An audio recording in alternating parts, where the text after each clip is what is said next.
Judul dari khotbah adalah Spectacular Victory. Kemenangan yang spektakuler. Saya mulai dengan Roma 8 ayat yang ke-37. Tetapi dalam semuanya itu kita lebih daripada orang-orang yang menang oleh Dia yang telah mengasihi kita. Haleluya. Ayat yang luar biasa. Paulus berkata, dalam semuanya itu, apa dalam semuanya itu?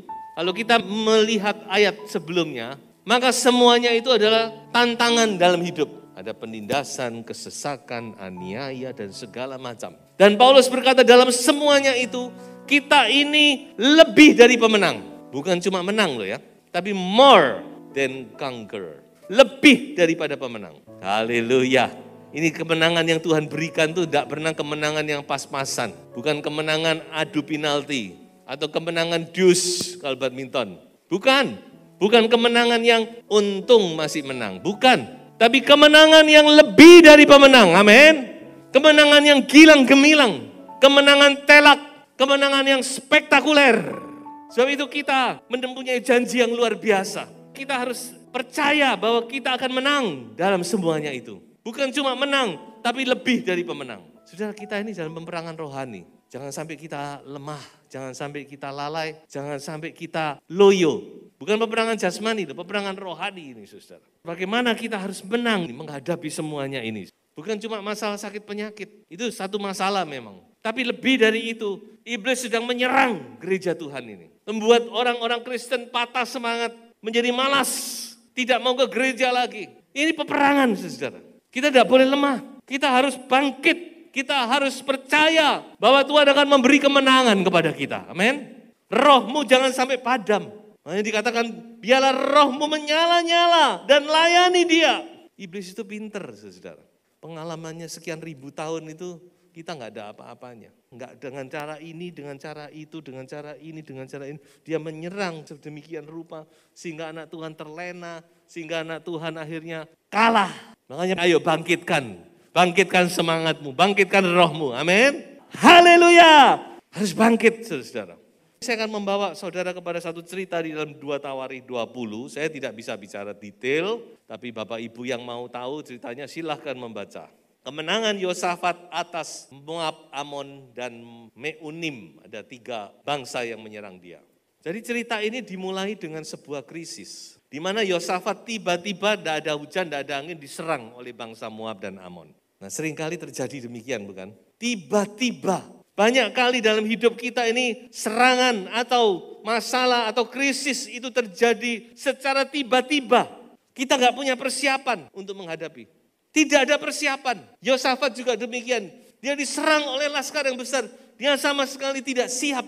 Lalu apa yang dia lakukan? Ayat yang ketiga keempat dikatakan Yosafat mengambil langkah iman. Apa yang saya maksud dengan langkah iman? Coba saya bacakan saja dalam ayat 3 dan ayat yang keempat. Yosafat menjadi takut lalu mengambil keputusan untuk mencari Tuhan. Ia menyerukan kepada seluruh Yehuda supaya berpuasa. Dan Yehuda berkumpul untuk minta pertolongan daripada Tuhan. Dan mereka datang dari semua kota di Yehuda untuk mencari Tuhan. Jadi saudara-saudara, ini yang luar biasa dari seorang Yosafat yang harus kita teladani. Ketika dia menghadapi krisis, dia tidak lari ke sana kemari. Dia tidak minta pertolongan dari Mesir, dari mana, dari bangsa yang kuat. Mestinya kan orang mau menghadapi perang ya, siap-siap kan? Memobilisasi tentara, kayak menyiapkan senjata-senjata yang canggih, kayak membuat senjata sebanyak-banyaknya. Memperkuat benteng-benteng atau bagaimana lah. Tapi Yosafat tidak. Karena apa? Tidak nututi. Percuma. Makanya dia memakai cara yang paling ampuh. Justru cara yang paling hebat. Dia berseru kepada seluruh rakyatnya. Ayo kita mencari Tuhan. Kumpul semua. Mereka datang semua berkumpul di Yerusalem. Dan mereka di situ berpuasa. Nah berpuasa itu penting. Tuhan Yesus juga berkata berpuasa. Ada hal-hal yang harus kita hadapi dengan puasa. Nah saudara, Yosafat menyerukan, ayo puasa. Ini langkah iman. Orang beriman harus mengambil langkah iman. Amin. Kalau kita orang beriman tidak mengambil langkah iman, kita tak tahu iman apa. Namanya aja orang beriman, kita harus memakai langkah iman. Makanya saya katakan kepada orang-orang muda bukan, cari pasangan itu harus apa? Seiman. Oke, kita maju terus. Ayat 6 sampai 12, Yosafat berdoa. Ada hal-hal yang bisa kita ambil dan kita petik dari doa Yosafat. Salah satunya yaitu Yosafat dia mengingatkan Tuhan kepada janjinya. Khususnya hubungan antara Tuhan Allah dengan nenek moyang mereka yang bernama Abraham. Tuhan ingat kepada Abraham, temanmu itu. Ya, Yosafat ngomong gitu. Ingat kepada Abraham temanmu itu Tuhan. Kan engkau sudah berjanji. Nah, saudara-saudara ya, menarik bukan? Yosafat mengatakan Abraham sahabatmu itu.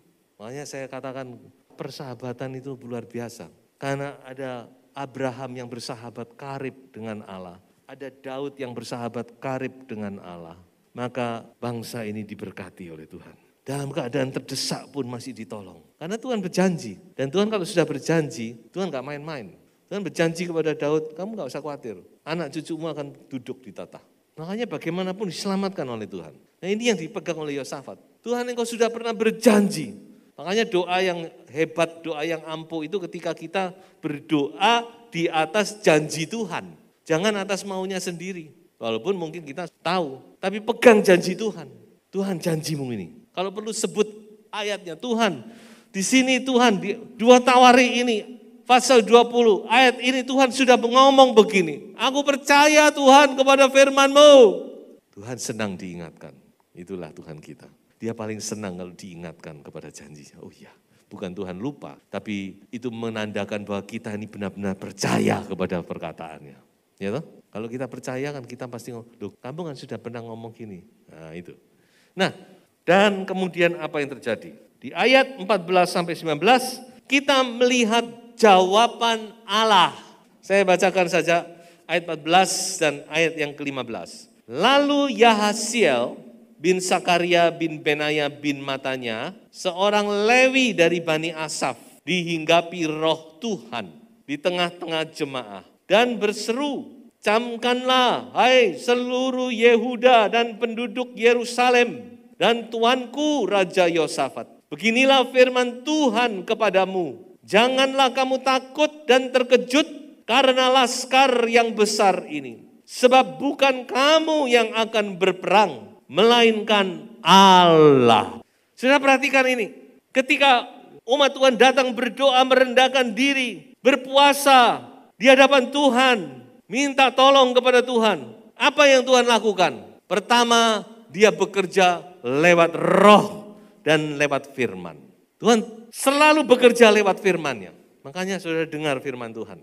Jangan disepelekan, jangan diabaikan. Karena firman Tuhan inilah yang akan menolong kita. Firman Tuhan ini akan menjadi rema. Firman Tuhan itu akan menciptakan dari yang tidak ada menjadi ada. Semua diciptakan karena firman, saudara-saudara. Makanya Tuhan paling tidak senang kalau orang itu menyepelekan firman-Nya. Amsal 13 ayat 13 dikatakan siapa meremehkan firman, ia akan menanggung akibatnya.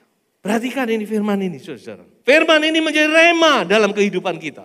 Saudara-saudara yang dalam pergumulan yang berat, saudara cari rema dari Tuhan. Apakah itu lewat pembacaan pribadi, apakah itu lewat firman Tuhan yang kau dengar. Tangkap rema dari Tuhan itu. Karena kalau Tuhan bicara, dia pasti akan genapi semuanya. Dan dia ngomong kepada Yosafat dan seluruh bangsa Yehuda waktu itu. Tidak usah takut dan terkejut. Ya, ini penting sudah, karena orang sudah takut, kaget, takut, lemah, sudah lemah, sudah rasanya itu kekuatan sudah hilang 50%. Makanya Tuhan selalu ngomong, jangan takut menghadapi segala sesuatu, jangan takut, because the battle is not yours, but God's. Karena peperangan itu bukan milikmu, tetapi miliknya Allah.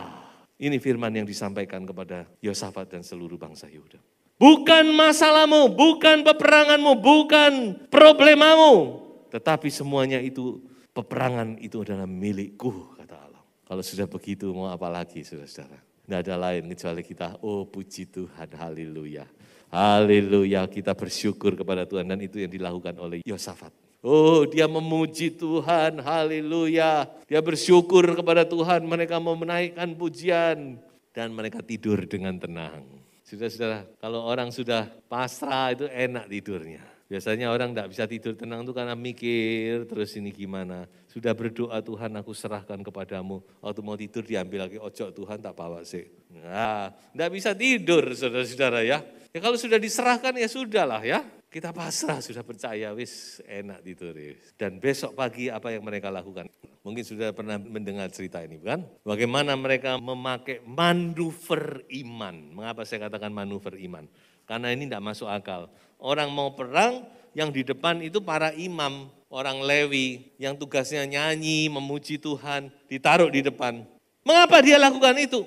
Apa ini spekulasi? Tidak. Karena dia percaya kepada firman Tuhan. Tuhan sudah berjanji, bukan kamu yang berperang, nanti aku yang berperang. Dia percaya dia tidak akan berperang. Makanya dia taruh barisan penyanyi di depan. Mestinya orang yang membawa perisai di depan. Di mana-mana itu pasti begitu, saudara. Karena ketika mereka dipanah, mereka sembunyi duluan. Tapi yang maju imam-imam orang Lewi dengan memakai baju. Ya, mereka kalau beribadah ada baju khusus. Dan mereka mulai memuji Tuhan. Sebab Tuhan baik. Bahwasanya untuk selama-lamanya kasih setianya. Ini Mazmur 136. Dia menyanyi. Oh haleluya. Puji Tuhan, mereka menyanyi. Sambil mereka maju. Dan apa yang terjadi ketika mereka sampai di sana, saudara-saudara. Mereka betul-betul tidak usah perang. Mengapa? Karena semua musuh sudah jadi bangkai dikatakan. Sudah jadi mayat semua. Bergelimpangan di sana. Tidak ada satupun yang hidup. Haleluya. Cara Tuhan ajaib, saudara. Tidak tahu cara Tuhan bagaimana mereka bisa tarung sendiri. Ya bunuh-bunuhan sendiri. Sehingga ketika Yosafat sampai di sana, semua musuh sudah mati. Masalah sudah selesai. Amin. Tidak usah turun tangan. Yosafat satu panah pun tidak pernah dilepas. Pedang pun tidak pernah ditarik dari sarungnya. Apa tugas mereka nanti? Coba lihat ayat selanjutnya. Apa yang mereka lakukan di sana? Mereka menjarah barang-barang musuh. Inilah saudara-saudara. Mereka menjarahi barang-barang musuh, emas, perak, segala sesuatu dijarah mereka. Dan gak main-main, 3 hari mereka lakukan itu. Karena apa? Barangnya terlalu banyak. Haleluya, luar biasa Tuhan kita. Kalau Tuhan sudah bekerja, saudara, tidak ada yang bisa menyetop Tuhan. Mungkin orang berkata, tidak mungkin. Tuhan pernah ngomong kepada Musa. Ketika Musa berkata, Tuhan, orang-orang Israel ini keterlaluan Tuhan. Musa sendiri kayak pegel. Masa sudah dipelihara, dikasih air, tidak pernah kehabisan air. Dikasih mana, makanan paling bergizi. Walaupun cuma mana, tapi itu 4 sehat 5 sempurna. Musa berkata, Tuhan, keterlaluan mereka ini. Mereka minta daging Tuhan. Tuhan ya pegel sebenarnya, saudara. Memang keterlaluan ini. Sudah, tidak usah bingung Musa. Besok aku kirim daging. Hah? Yang benar aja Tuhan. Loh. Besok aku kirim daging, 2 juta orang Tuhan. Sudah kamu percaya aja. Mana ada yang sulit bagiku? Nah itu perkataan Tuhan. Mana ada hal yang sulit bagi Tuhan? Mana ada hal yang tidak mungkin bagi Tuhan? Tidak ada saudara-saudara. Bagi Tuhan tidak ada yang tidak mungkin. Kalau Tuhan mau bekerja sesaat. Dan Tuhan lakukan itu. Dia tiupkan angin dari arah padang gurun. Burung-burung puyuh datang berjatuhan di sepanjang kemah. Di seluruh sekeliling kemah. Sampai tidak tahu berapa bertumpuk-tumpuk saudara-saudara. Sampai mereka makan daging sebulan penuh sampai melekok-melekok. Ya, saya mereka belenger-belenger baru mereka ya. Karena itu mereka rakus memang. Nah saudara-saudara, tidak ada yang mustahil. Saudara pegang janji Tuhan. Dan sebagai bagian terakhir dari cerita ini dikatakan mereka dengan penuh kemenangan, mereka pulang kembali ke Yerusalem, mereka masuk ke dalam kota Yerusalem dengan sorak-sorai kemenangan, dengan membawa jarahan-jarahan. Dan itulah yang dikatakan oleh Paulus.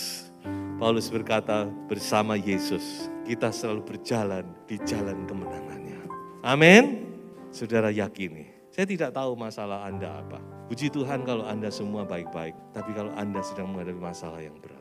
Firman Tuhan ini adalah untukmu. Jangan andalkan manusia. Jangan andalkan dirimu sendiri. Tapi andalkan Tuhan. Yesus hanya kau yang kuandalkan.